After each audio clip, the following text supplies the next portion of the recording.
आज RRB PO का admit card release किया गया और कहीं ना कहीं देखा जाए तो बहुत सारे बच्चों के बीच में उत्साह की एक लहर दौड़ी और उसके साथ साथ कहीं ना कहीं बच्चों के मन में एक ऐसा भय सा भी देखने को मिल रहा है।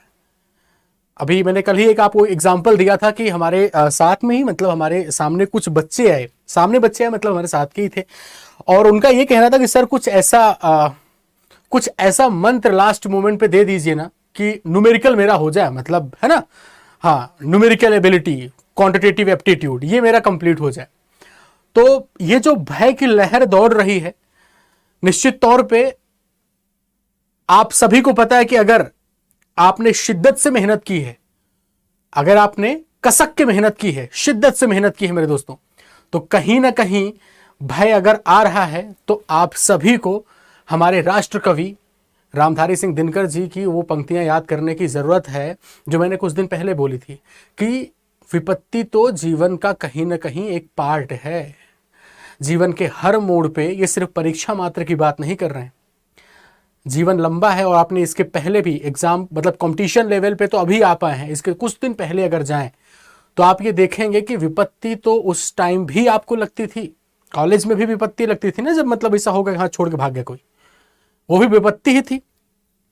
हर प्रकार से विपत्तियां मतलब कहीं ना कहीं जीवन के अलग अलग मोड़ में विपत्तियों का यानी दुख का यानी कष्ट का अवतार बदलता रहता है, लेकिन ये कहीं ना कहीं आती रहती है हमेशा।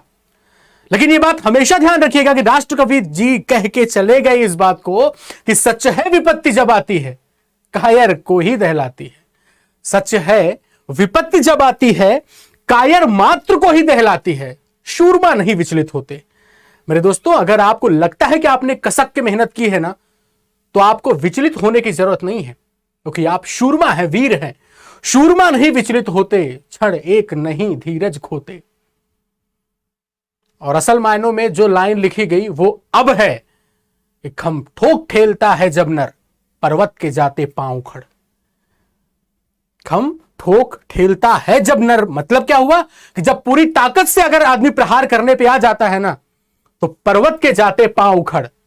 अरे मानो जब जोर लगाता है पत्थर पानी बन जाता है, मानो जब जोर लगाता है पत्थर पानी बन जाता है कौन विघ्न ऐसा जग में टिक सके आदमी के मग में। तो बस आवश्यकता है इन्हीं लाइन को महसूस करने की। लिख तो बहुत पहले गए, बता तो बहुतों को गए, लेकिन महसूस कम लोगों ने किया। जिन्होंने महसूस किया वो जीवन में आज आगे कर रहे हैं कुछ, और जिनको लगा कि अरे कविता है क्या है, गुरुजी कविता बात कर रहे हैं क्या, अच्छा गुरुजी मोटिवेशन स्पीच दे रहे हैं क्या गुरुजी। आज तक देखा होगा पिछले 5 साल से कभी हम आपके सामने कोई से मोटिवेशनल इमेज लगा के नहीं आते, देखा है ना आपने।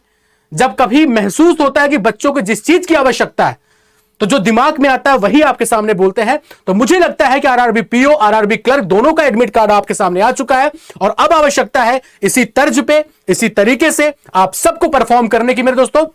तो आइए जी शुरुआत करते हैं।